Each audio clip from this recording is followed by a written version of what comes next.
What's going on, everybody? It's your boy Bryce with the Real Squad, and I am here with a very unconventional video and review for the movie Weapons.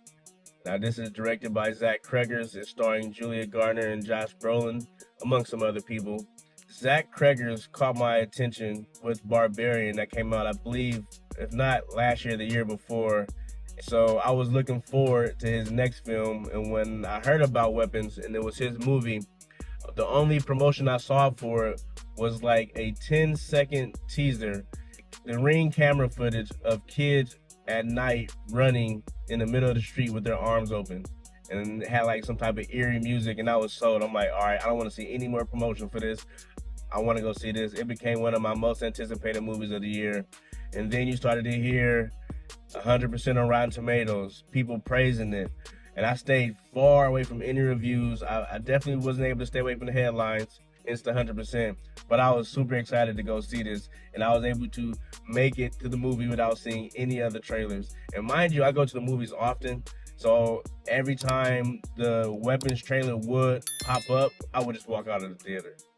Very, very irritating, but I had to do it because I didn't want to be spoiled with certain things.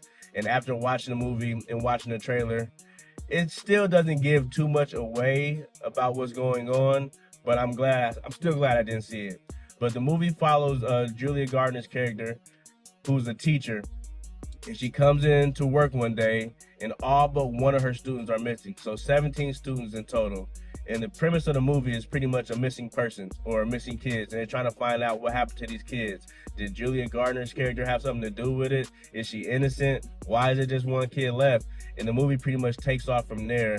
And it's not really just following her character also, because it's broken down into about 4 or 5 chapters, each chapter titled after a character in the movie, which I thought was an interesting take because it becomes somewhat an anthology.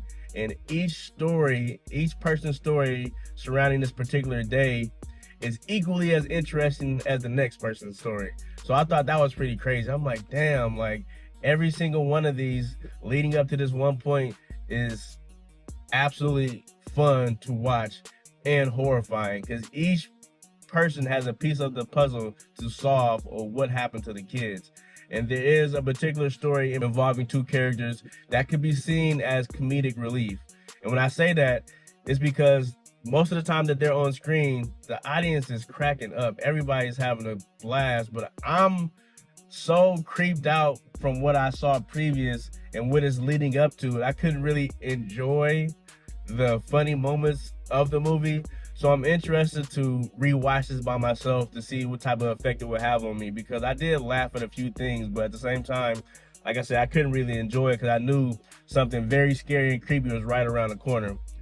But that might be a decisive point in the movie for some people, but for me, it worked because it kind of made it more haunting to me. Now, after seeing the movie, I think it might lend itself more to a thriller than a horror movie, because the horror aspect is there, but it's very, you have like jump scares and stuff like that, which are warranted, but I feel like it's more creepy and the thrill aspect is like at 100. So I kind of will put it more of in a thriller genre. There's a certain character that appears throughout the movie that is nightmare fuel for me. Crazy. Like, this is something that I would think about often as a kid, walking to and from school, coming in late from a party, being anywhere by yourself. This type of imagery would be so crazy in the back. You would never experience it. You just kind of play it onto yourself. Like, what if I saw this, or what if that was right around the corner, or what if I turned around and saw this, or what if I got a quick glimpse of that? Stuff like that plays on the kid, and I feel like what Zach Cregers was able to do with this feeling and amplify it, it could have easily been something that can be swept under the rug as like a quick scare, but he plays on it so much, it's terrifying. And the film is beautiful. It's wonderfully directed. The cinematography is amazing, so I'm already kind of drawn in on how it looks. I believe the film might end up having somewhat mixed reviews as more people start to see it. I think it's at a 94% now. I'm not 100% sure, but like I said, it started off with 100%. The critics are loving it, audience is loving it. But there's something that happens at the end of the movie that's gonna pretty much make or break you. And that's pretty much where I'm at right now. I saw the movie a couple of days ago, and so I kind of been, you know, letting it just marinate, you know what I mean? And the more I think about it, the creepier the movie gets. Like, I can't praise that enough. Like, I really love that it was able to get that out of me. Like, I was so creeped out. And like I said, when those horror moments happened, it was terrifying. Beautiful, beautifully directed. But that ending, man, like I said, I am still very much on the fence. So it's gonna probably take me another watch to see if I can fully get behind what it did at the end. And if you've seen his movie Barbarian, it's quite similar. But once you see it, you'll understand what I'm talking about. It's not identical, but it is similar to Barbarian. But what I recommend this movie, highly, highly recommend this movie. What he is able to do with the absence of score and sound, making it even more eerie and just so horrifying. And I never even knew, just by opening a door, something can be so terrifying. Opening a door, crazy, crazy work. Once you see it, you'll understand what I'm talking about. But yes, I highly recommend this movie. Please go check it out in theaters. Shout out Zach Cregger. Weapons is definitely a hit.